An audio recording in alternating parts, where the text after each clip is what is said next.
Hello and welcome to In Parliament. I'm Sharon Tong. The second day of the debate on the budget gathered momentum, attracting spirited exchanges between opposition MPs and PAP MPs. Central to some of their arguments was the issue of funding for investments made in social capital, healthcare and education, among other things. Opposition MP Lau Tia Kiang also inferred that the budget was a post-general election reaction to unhappiness on the ground, prompting replies from several MPs. The speeches from today's debate saw many echoing the sentiments of those who spoke on the first day, calling for more to be done for the vulnerable segments of society. There were also some ideas on how to alleviate SMEs' dependence on foreign workers. MP for Jurong GRC Ang Wei Neng says the Manpower Ministry should consider employees with disabilities as 2 Singaporean headcounts for the purpose of calculating foreign worker quota. He believes hiring disabled workers is one way companies can reduce their dependence on foreign workers, but he said Singaporeans may have to pay the price. Singaporeans must be prepared to pay more for the services so that we can have more Singaporeans to do the service jobs and we can turn open inverted comma bad jobs into good jobs. The government agency, as the largest consumer of services, could take a lead to pay the increase in costs for outsourced services such as cleaning, security, construction, etc., provided that the increase are due to the higher cost of paying Singaporean workers. While I'm tempted to suggest further spending, I'm quite mindful of how to fund them. The government cannot keep increasing expenditure and run into deficit. At some points in time, Singaporeans have to share the costs.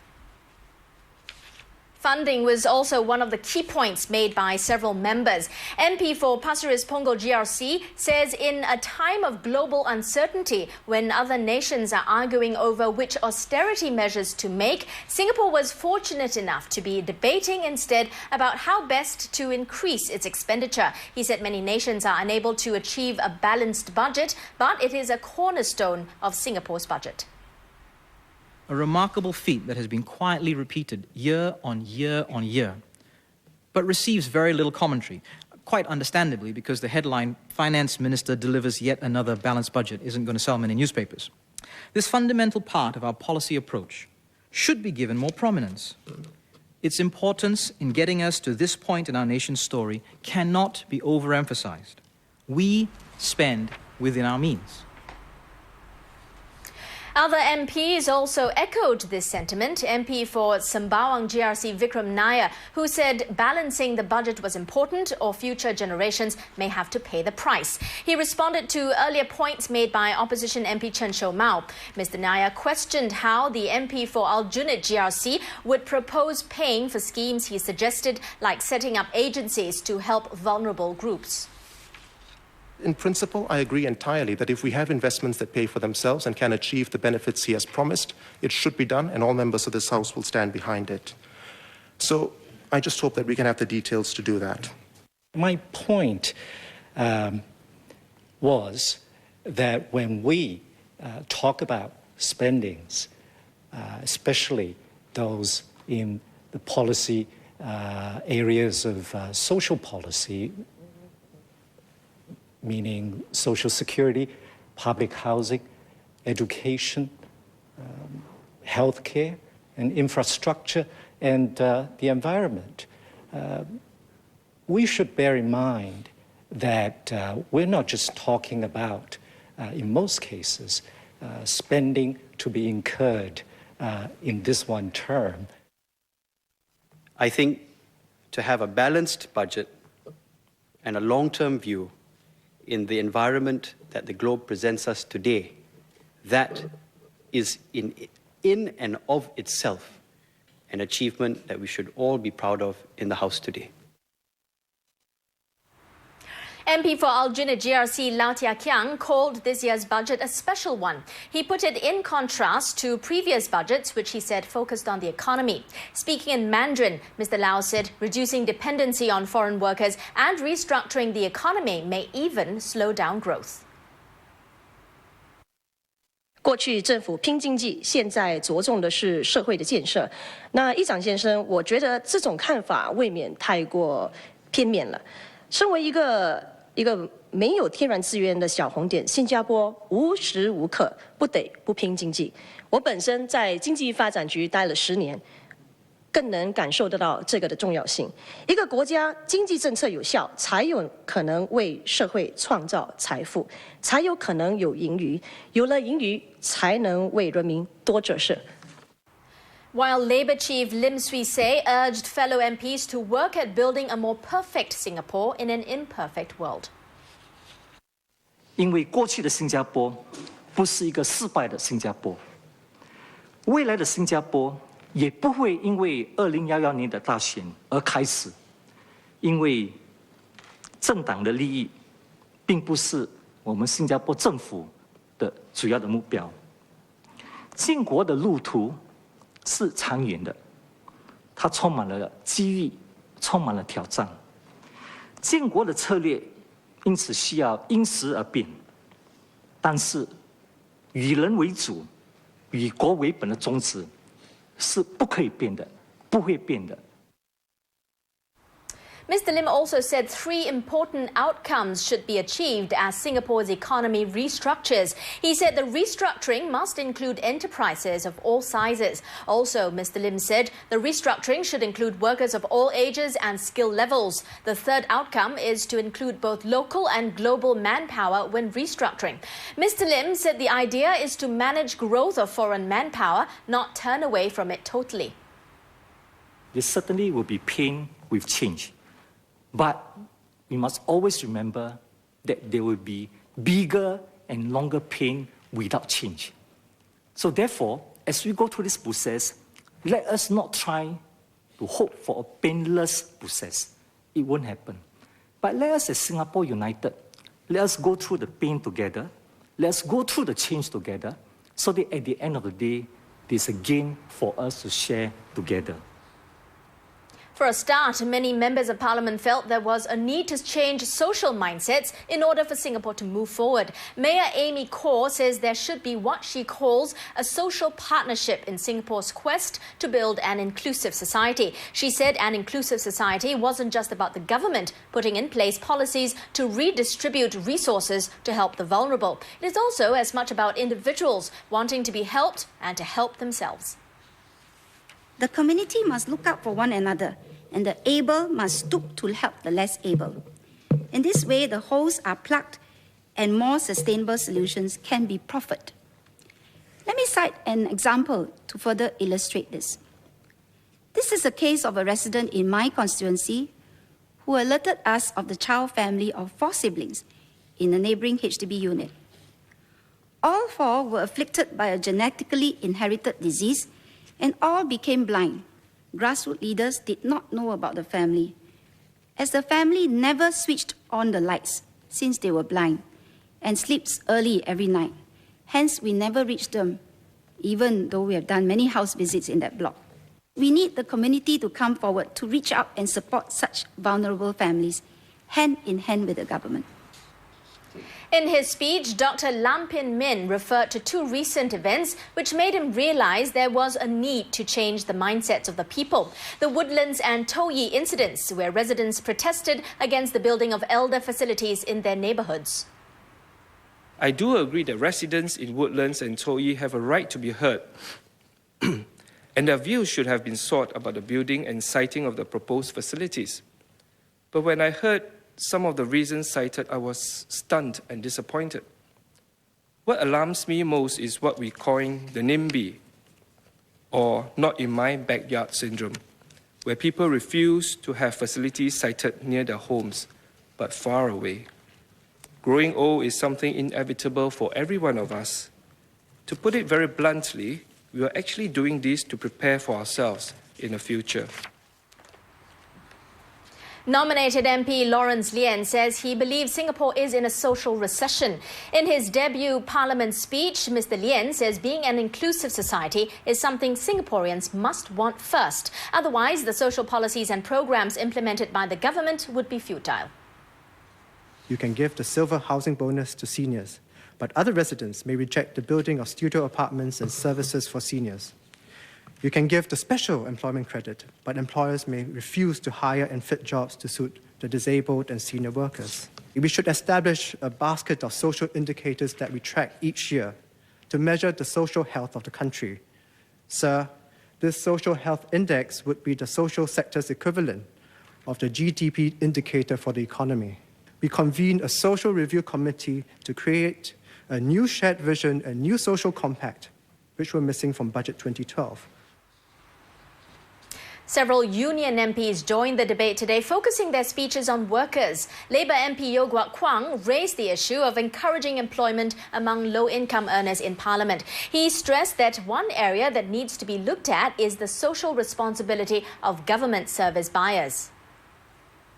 I urge all government agencies to set a good example as a service buyer and support the best sourcing initiative advocated by the labour movement. When they outsourcing work, they should adhere to best sourcing practices. Commonly, when tendering for a contract, to get ahead of the competition, vendors are likely to offer a lower price at the expense of their workers. The lowest quote often suppresses the wages of the contract workers. The practice of cheap sourcing has encouraged service providers to push down their prices so that they could put up low bids that will win the tender. This means that as companies cut corners, the salaries of these low-wage workers, who are essentially the ones who are providing the bulk of the services, are being cut. This gross injustice and slavery of the poor must stop. Chua Chu Kang MP Alex Yam made his point in a story of an elderly woman cleaning tables at a Chinatown hawker centre. He described how she did not welcome customers who cleared their own tables, as she was concerned that she could be out of a job if everyone started doing it. For someone like her, bent of back, with halting steps, it somewhat pained me that this could not possibly be the face of the re-employment of older workers. Again, though the special employment credits will be welcomed by employers, and I welcome the prospect of older Singaporeans who want to continue working being able to do so, I also urge that the government ensure that we do not create a scenario of phantom workers or older workers made to go through unsuitable work simply because they are now, quote-unquote, subsidized workers. Many of the measures embarked on are to prepare Singapore and Singaporeans for the longer term. I believe and support the move in growing the entire cake for all to have more, and not merely altercating over who gets how many slices, how much of the topping, or which part of the marzipan. Now, while the budget has several measures to help those with special needs like the disabled and the elderly, MP for Marine Parade GRC Tin Pei Ling feels that it may have missed out one other vulnerable group, the mentally ill. She says the need for mental health care is pressing, with the World Health Organization estimating that globally 1 in 4 people would develop some form of mental illness. Ms. Tin said the mentally ill continue to be plagued by stigma that discourages social acceptance and prevents those who need help from stepping forward. Therefore, I hope more can be done to, number 1, destigmatize mental illness further, number 2, promote greater social acceptance, number 3, enhance accessibility and affordability to professional mental health care, and number 4, strengthen the community care and support framework. With timely and proper interventions, mental illness can be managed effectively, and those with mental conditions can be employable, take care of themselves, rely on themselves, and enjoy a better quality of life. In a wide-ranging speech on the budget, non-constituency MP Gerald Giam made several proposals on how to help the elderly, low-wage workers, the middle class and businesses. He also suggested a scholarship program to bring more talent into small and medium-sized enterprises, or SMEs. Mr. Giam said the government could collaborate with businesses to create this program done on a cost-sharing basis. He also suggested more funding for on-the-job training, or OJT, at the workplace. I would like to share some thoughts about the poignant video that the DPM and Finance Minister screened at the end of his budget speech. Tears welled up in my eyes when the little girl from the low-income family shared her dream of buying a house for her parents when she grew up. While I admire her love for her parents, it pains me to think that given our widening income gap, increasing high inflation, and slowing social mobility, many little children like her will find it hard to afford an HDB flat of their own, much less a house for their parents. Mr. Giam's proposals and observations drew questions from several MPs. Mr. Gerald Giam mentioned earlier that he felt emotional looking at that little girl in the video on the budget. Why, I asked him. He said he was worried that she may not be able to see her dream come true, to get that home for her parents. But why not, I asked him. We have the highest home ownership rate in the world. I was once like that little girl. I wanted a good home for my parents too. We had humble beginnings. And through all the government incentives, policy, scholarships, assistance, opportunities, well, I'm glad to say I have that home. My parents have that home. If I can do it, so can that young girl. He suggested that my children would find it harder to support me and buy me a home should I need it. I would like to know if this is on the basis of data that he is aware of, or is it speculation? The evidence out there is self-evident in many ways that there are many families who find it hard to keep up with the pace of life, keep up with the cost of living in Singapore. And it's not a stretch of imagination to say that many children would find it difficult to afford houses for their parents. I'd like to clarify some comments made by the Honourable Mr. Gerard Giam. Is there any particular SME sector which he is alluding to concerning their manpower plight? And whether has he engaged the specific associations or the SME clusters that gave him the particular insight that OJT is the preferred solution over other options? I did not say that OJT is the preferred solution. I said that OJT is a solution that will benefit SMEs significantly, and we should give more funding and support for OJT so that they can have the option to be able to use OJT. Another underlying theme brought up by a few MPs, the Bus Services Enhancement Fund. The Finance Minister said $1.1 billion is being set aside to fund the purchase of 550 buses and running costs. Opposition MP Pritam Singh raised concerns that shareholders of publicly listed bus operators, SBS Transit and SMRT, are benefiting from the fund. He urged the government to claw back the $1.1 billion over a fixed period of time after consultation with SBS Transit and SMRT, and called for a step-by-step breakdown of how the money in the fund will be used. Taking into account inflation over the last 2 years, I hope this government gives the public a detailed breakdown of the operating costs and the salary component that was set aside for the Bus Services Enhancement Fund, in addition to all other components that may not have been publicly revealed so far.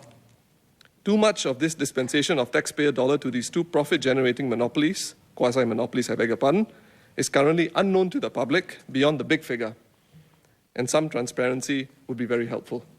If the 1.1 billion subsidy is inevitable, then the government must have strict oversight over these operators and impose conditions to ensure that we achieve the desired service level improvements and the extra money does not go toward boosting dividends or share prices. These conditions should be made known to the public. We are neither properly privatized nor adequately nationalized. In the past, this hybridized model has been held up as an exemplar of what was possible with good governance. So it may represent the best of both worlds, but it has recently been interpreted as the worst of both models. Can the House and the public be assured? Nominated MP Janice Koh has urged the government to support the local arts community to build a more inclusive society. In her maiden speech as NMP, Ms. Koh said it's important to deepen Singaporeans' participation in the arts by allowing them to have a greater say in their cultural heritage. We need to take collective ownership of this process. It's not just Mika's job. Any one of us here can do it, especially as an MP in your own constituency. Let's not be lepak about this. We need to hear more local music on radio. We need to see more local films on the big screen. We need to see the works of our pioneering artists in our museums and galleries, and promote local literature in schools and libraries. We need to make ticket prices affordable to all. Also making his debut speech, nominated MP Nicholas Fang, who believes it has sought to address the needs and wants of society. But he believes that for the initiatives to be successful, communicating the full range of their implications to the people is key. For one, Singaporeans must be made aware of the repercussions with the curbing of foreign labour. Yes, our MRT trains and buses may become less crowded, our social spaces may become less congested with foreigners, and the pressure on our housing infrastructure may ease. At the same time, our industries will face a shortage of labour, given what is almost already full employment here in Singapore. Now, companies which are unable to find enough workers or cannot cope with the higher costs may go under. This is part of harsh economic reality, and Singaporeans must be made aware of these implications. And nominated MP Faizal Jamal said that to build an inclusive society, there must be an emphasis on the intangible value of the natural world. It takes civil society who know the value of such places to educate the public. It takes companies who know that when they value natural spaces, they can continue to exist at all and be sustainable. It takes policymakers with vision, foresight, who are aware of the need to preserve and conserve such natural spaces over and beyond immediate economic needs. It takes the engagement of all three sectors, people, private, public, to make this work. MP for Tanjung Pagar GRC Ms. Indrani Raja says there is a need to improve productivity in government services. She urged the government to have incentives to encourage government agencies to be more responsive and show initiative. She also commented on the Workers' Party's suggestion to have less stringent foreign manpower policies for industries such as social services, public healthcare and construction. Classifying such industries as low-end, Ms. Indrani said such a suggestion does not benefit the low-income workers in Singapore. We want them to be fully employed. We want them to have more jobs. If you relax the requirements and you have less stringent manpower policies for those sectors, then what happens to Singaporeans in those sectors? And they are the ones who need the jobs more than those at the higher end. Tomorrow, Deputy Prime Minister and Finance Minister Tharman Shanmugaratnam will be replying to the clarifications raised by the MPs. Join me once again tomorrow night for In Parliament. Good night.